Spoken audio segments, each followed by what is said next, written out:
Buyers are gaining the upper hand in the Fraser Valley real estate market. Hey, Jordan here with your market update for March of 2025.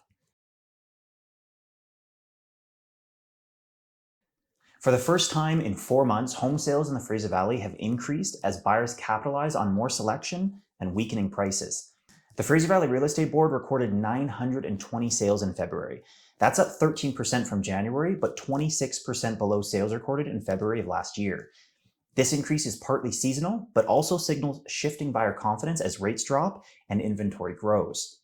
Despite a 9% drop in newly listed homes on the board's MLS service, new listings remained 14% above the 10-year seasonal average at 3,121. Overall inventory remains high at 8,070 active listings, which is 45% above February of last year and 55% above the 10-year seasonal average. The overall sales to active listing ratio continues to signal a buyer's market in the Fraser Valley with a ratio of 11%, unchanged from last month. The market's considered to be balanced by the board with a ratio of between 12% and 20%. Now, for anyone that checks in regularly, what I'll say next comes as no surprise. But for those of you that are new here, the Fraser Valley isn't all one contiguous market, and certain areas and property types are performing much better than others. Detached homes, particularly in higher priced markets, are facing affordability pressures, while townhomes are absorbing demand from buyers priced out of the single-family homes. Detached markets from Abbotsford through to Surrey are deep in buyers' markets with flat or declining pricing, while attached homes like Maple Ridge Townhomes are in strong sellers markets with a sell-through rate of 26%. One of the most affordable detached markets in the valley, Chilliwack, has moved into a seller's market and have seen prices increase by 4.4% over the last 3 months. Chilliwack's shift into seller's market isn't surprising though. Affordability is king and buyers are looking for where their dollars will go the furthest. Understanding these unique market dynamics can help you make better decisions, whether you're buying or selling. If you'd like to dig deeper into these stats, check out the market area page at jkre.ca. The composite benchmark price in the Fraser Valley dipped less than 0.25% in February, down 0.2% to 962,500. Homes also sold slightly faster. Taking a look at benchmark pricing by property type, we see that single-family detached increased to 1,489,100, up 0.5% compared to January of 2025, and down 0.6% compared to February of last year. They took on average 39 days to sell. That's 13 days faster than the previous month, so a pretty healthy bump. Townhomes decreased to 820,600, down 0.7% to last month, and down 2.1% compared to February of last year. They took an average of 32 days to sell, 6 days faster than last month. And lastly, apartments decreased to 533,200, down 0.3% compared to last month, and down 2.4% compared to February of last year. They took on average 36 days to sell, also 6 days faster than the previous month.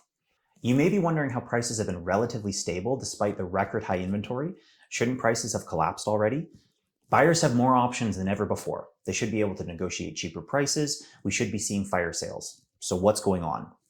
Unfortunately, this ignores some of the statistical realities that are lost when looking at how homes have been selling. I put out a video a couple of weeks ago looking at average versus median days to sell a home and how they tell a very different story.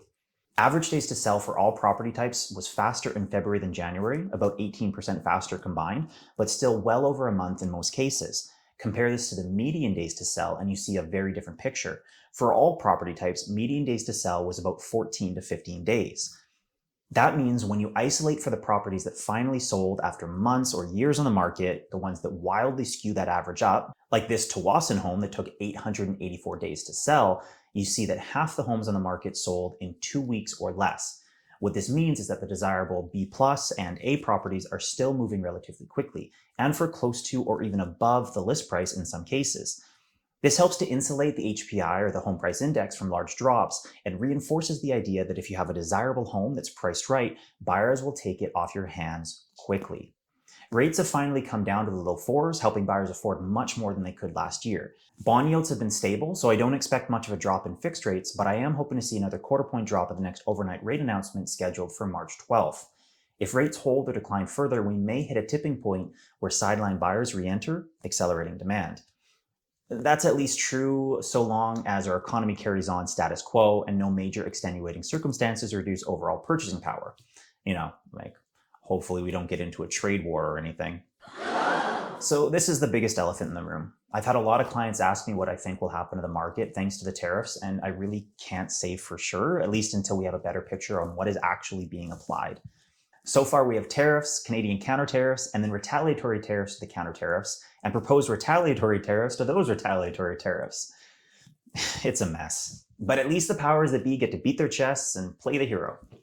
What will hurt Canadians in the short term will be the tariffs applied by our own government on goods that come from the States but aren't easily replaced by Canadian alternatives, like energy and building products. Kevin Lee, the CEO of the Canadian Home Builders Association, held a press conference recently discussing how US tariffs will slow the economy long term, but it's our own government tariffs that will have the most immediate impact on building costs, which will ultimately lead to fewer starts, then less supply, and higher prices. The exact opposite of what we need in a housing crisis. We are very concerned about the U.S. tariffs and certainly condemn the direction President Trump is taking, which will affect Canada, but will also drive up construction costs even more in the United States. While the U.S. tariffs of 25% on Canada will be problematic, they in and of themselves will have muted effect on construction costs here in Canada. What will affect our market more will be our own counter tariffs and, most importantly, the impact the U.S. tariffs will have on our overall economy, which in turn will affect housing starts. It's usually job insecurity or loss of jobs that really cause a slowdown that in turn translates to changes in housing starts. But the other big challenge, too, is some of these impacts are already starting to happen because of loss of consumer confidence. The US tariffs will have an impact if they stick around, but it will take time for that to be felt through our economy slowing down, job losses, and less tax revenue. In other news, China also decided to join the fray and impose their own 100% tariffs on many Canadian goods. So we're officially in a trade war with our two largest trading partners.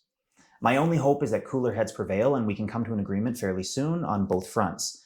Our leaders for the last decade have not left us in a position to fight this at length without serious hurt. What we may end up seeing is tarifflation, where the economy is significantly slowed and the Bank of Canada is forced to cut rates and inject cash to keep the lights on while the prices of everything climb and many are out of work. Money printer goes brrr. Sure, homeowners will see their asset values increase again, at least in the short term, but have fun with the cost of living going up yet again. But that's just my take. And I'd love to hear yours. How do you see this playing out? Do you think the tariffs will last long? Will they lead to asset inflation and wage stagnation, or will we see a different outcome? Drop a comment and send me a message. I'd love to hear your take. And if you have any questions about buying, selling, or investing in Fraser Valley real estate, let's chat. I'm always happy to help. Thanks.